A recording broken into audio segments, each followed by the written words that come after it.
shoutout muna kayong dalawa. Shout out. Bago natin member si Dennis. Dennis de los Reyes.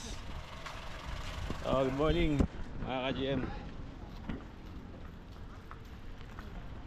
Meron tayong commuter deluxe ngayon dito, bagong bago mga kapatid.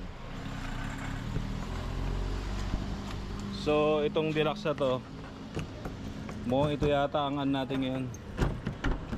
Tama to bro. Record holder natin sa mga ginawa ko ito yung pinakamababa pa lang na Odo. Bukod yung nakaraan na 1,900 yata yan. Ito para 1,700. Sabi ng may-ari, iniwan na to sa ating kagabi. So check natin, bagong bago pati yung loob. Bagong bago. Stress ng araw yung may-ari nito. Tingnan mo kung gaano kabago yung computer na to. Bagong bago, pati amoy bagong bago. So on natin check natin kung ilan na Odo nya. 1,800 nga. Ayan mga ka-GM. Sabi niya 1,700. Ayan, 1,800 ang Odo. Yun hindi nga nila nabago yung trip 1,805 Ibig sabihin simula nung binili to, yan pa rin yung ano niya. Yan pa rin yung trip niya, yan 1,800. Sabi nung may-ari nito, galing daw to ng Baguio nung nakaraan. Doon nila napansin after galing to ng Baguio, pag uwi doon nila napansin nangangamoy na yung clutch. Tapos sabi ng may-ari, iba yung nagmaneho. So kasi yung nagdala dito agahapon, hindi daw siya yung nagdrive noon papuntang Baguio. So nung napansin niya raw, nung pag-uwi nga nila galing Baguio, doon na nag-start na nangangamoy yung clutch. Ayun, nagtataka sila, ba't ganun? Parang kada gagamitin nila, amoy sunog na yung clutch. Siguro sabi ko baka napuwersa nung pag-akit sa Baguio kasi di ba syempre matraffic sa Baguio. Tapos paahon, di ba? Kaya doon lagi inaabot yung nga gantong computer mo, bagong bago diba? Pero totoo lang kung hindi clutch driver yung yung driver or talagang maingat siyang gamitin yung clutch, hindi dapat bibigay ng isang akyat lang ng Baguio to. At sabi mo matraffic ka, di ba? Pangit lang talaga sabihin or masakit man sabihin na talaga human error dahil kiniklaim nila sa kasa to, pinawawaranty, dinala to ng kasa. Siyempre, pagdating dito sa kasa, gusto ng kasa, papalitan lahat. Ang problema, magbabayad sila. Dahil hindi naman warranty ng kasa yung yung clutch mo pag ganyan. Dahil siyempre, masisira yung clutch, depende sa paggamit mo. Mapupudpud mo yung clutch. Kaya nga sabi ko, gusto nila i-convert na raw kasi nga para sabi ko ma'am, i-convert natin yan, okay pa yung flywheel mo. Although sunog lahat ng clutch mo, obligado tayong palitan. I-convert ko yan ma'am, pero kung ang magmamaneho niyan, pareho pa rin yung nagmaneho nung umakyat ng Baguio. Kahit sabihin mo hindi na naka-dual mass, possible pa rin masunog yan, di ba? Ayun kako, kung hindi may iwasan, siyempre pambabiyahe mo yung sakyan, pambibusiness, obligadong paingatan nyo lang talaga yung clutch, yung paggamit. Kasi kahit naman sa sakyan ba, once na traffic ka, tapos lagi ka nakababad sa clutch, lalo tong deluxe, napakalakas sa makina, kaya talagang napepuwersa yung clutch sa lakas sa makina niya. Kasi meron ding iba naman, talagang wala pang baba yung transmission. May tumawag sa akin, first time pa lang ibababa, almost 200 na tinakbo, 200,000 na tinakbo nung clutch niya. First time pa lang ibababa yung transmission niya, nagpapaschedule siya next week. Pero gusto niya convert na kasi nga yung flywheel niya pag umi-start kumakalampag na rin sa ilalim. Pero imagine mo napaabot niya ng ganun, di ba? So sabi niya talagang siya lang ang gumagamit at iniingatan niya talagang mabuti yung clutch niya. Kahit na umangon siya ng Baguio, kung ano man, talagang iniingatan niya. So yun mga ka-GM, ito pakikita ko sa inyo kung ano yung itsura ng clutch niya. Kasi kagabi binabana natin to hinabol niya mga alas 4 ng hapon. Sabi ko hindi po matatapos ngayon yan. Unang-una hindi natin madadala sa machine shop dahil anong oras na. Tapos wala tayong pyesa. Pero ngayon kompleto na, nandito na lahat ng pyesa niya. Pakita ko sa inyo itsura ng clutch niya.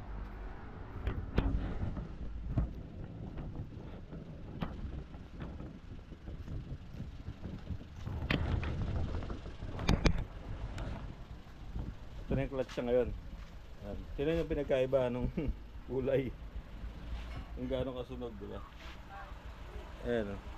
May lining pa naman siya pero talagang ano na. Ayan o. Nasunog ng gusto. Tapos pressure plate. Tignan mo yung pressure plate na bago. Sa luma. Parang ano na kapit gatas ang dating. Diba? Ito yung wrist bearing niya. Ayan. Sunog na sunog din. Talaga nagbaga ng gusto tong ano nito ang clutch nito nung inakit ng Baguio. Sunog na sunog. Ang gusto nga may-ari, ito lang papalitan. Babalik daw to. Eka ako, tutong-tutong na yung ano mo, yung pressure plate mo. Pwede naman, choice mo. Nga lang, iba pa rin ka ako pag bago yung pyesa mo. Dahil syempre, yung nagbaga na to para doon sa hindi pa siya nagbabaga ng gusto. Saka hindi rin mawala yung amoy, baka mga amoy pa rin, di ba? Kasi yung nireklamo nila may hatak pa naman, pero ba't amoy sunog? Dahil yun dito. Dahil napuwersa niya. Naantay lang natin yung flywheel, maya pwede mo na puntahan yun. Kasi sinalang na yung kanina sabakan nyo mamaya, sasalpak natin yung transmission nyo. Pakita ko rin sa inyo yung flywheel mamaya kung ano itsura. Okay.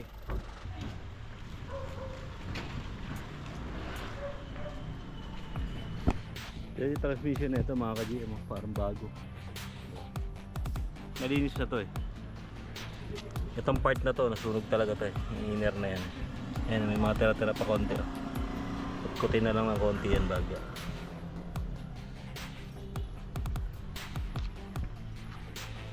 Bago pa.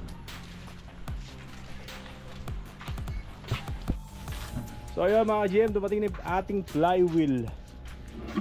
Yung flywheel ng ating record breaking ngayon na Commuter Deluxe. Ito lang, bakal. Pinasama natin. Okay. Ayos, maganda.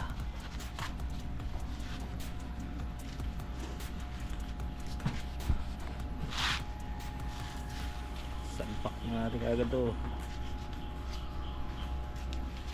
Ayan. Galing to sa machine shop. So, ayan, binalas na natin si Norpace.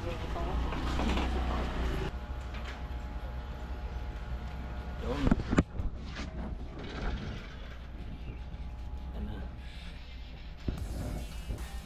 So, from dual mass, ngayon, ordinary na lang siyang flywheel.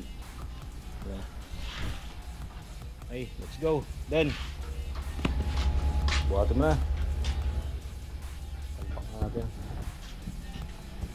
That's this pressure plate. Okay, let's go.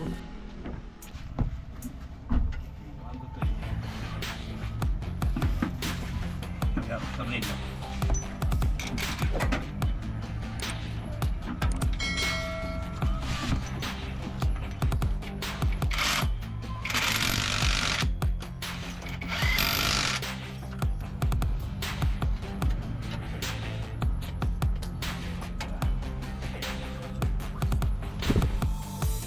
Bagong-bago itong Deluxe na ito, napakalinis din natin. Parang galing ka sa loob. Nandun na quad speed na ito sa loob.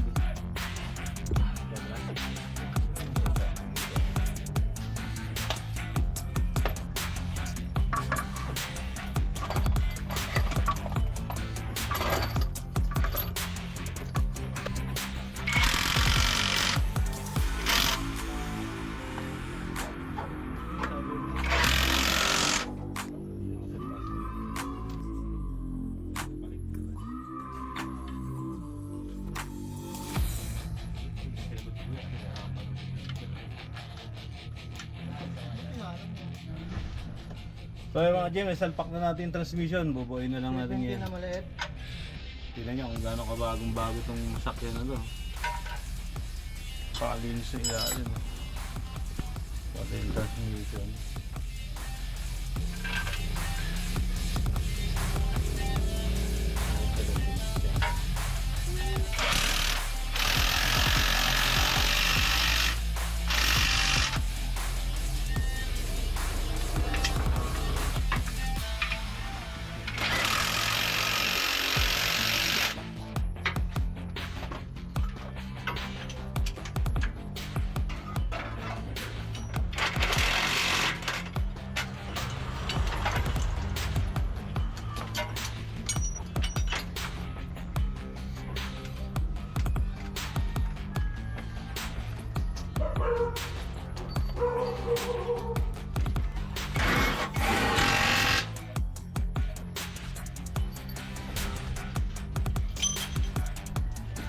Then 14, meron ka nang lagay.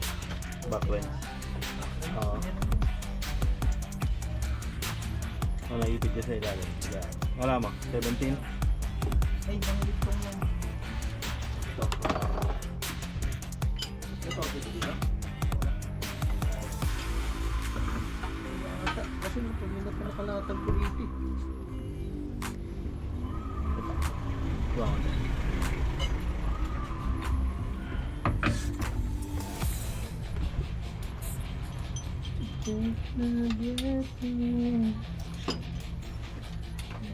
Yan.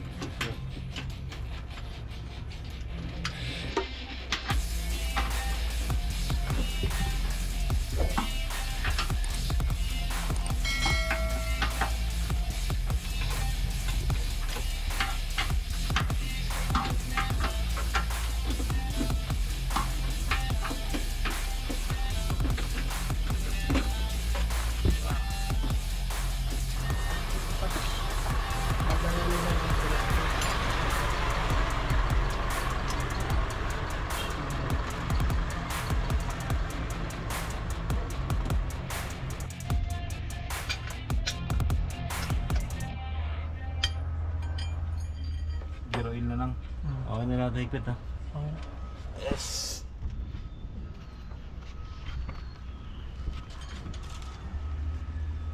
So, mga GM, gear oil na lang kulang na ito. After ang gear oil, test ride ulit natin. Ay, nabot tayo ng ulan mga ka-GM. So ito yung ano, magagawa lang natin na commuter, ayan, 1,805 kilometer.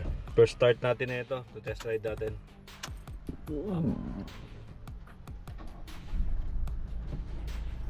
Okay, smooth. So, test ride lang natin. Okay.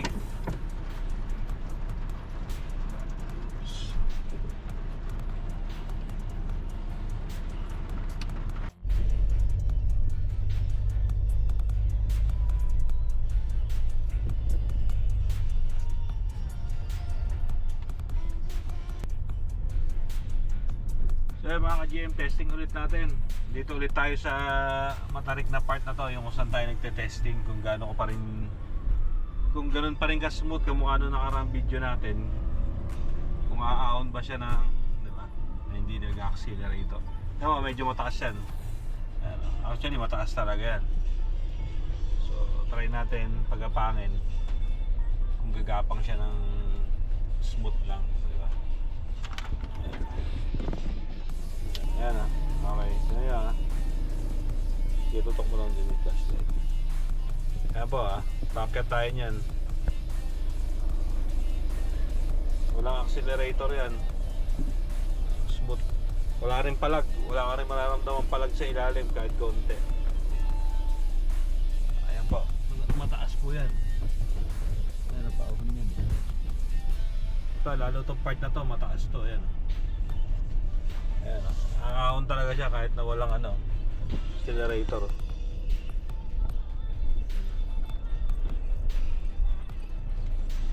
Smooth na siya.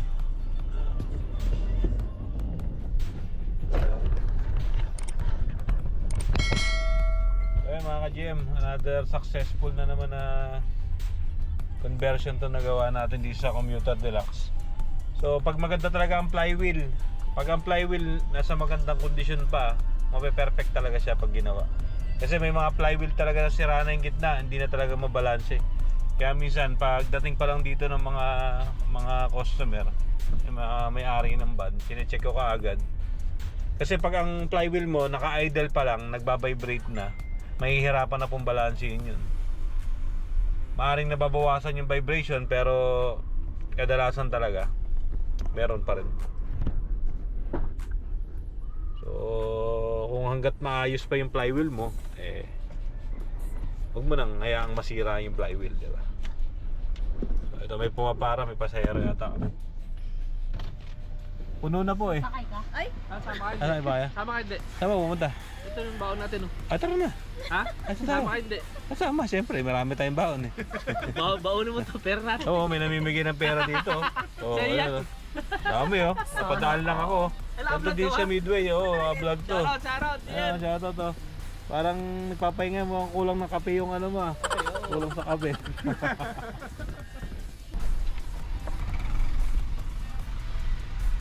Ayan, okay na.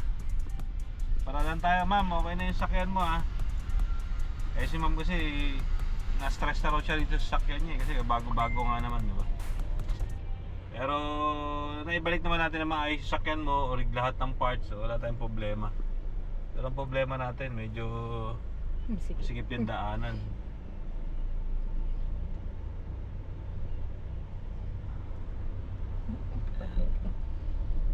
Okay. Salamat mga ka-GM. Bye-bye.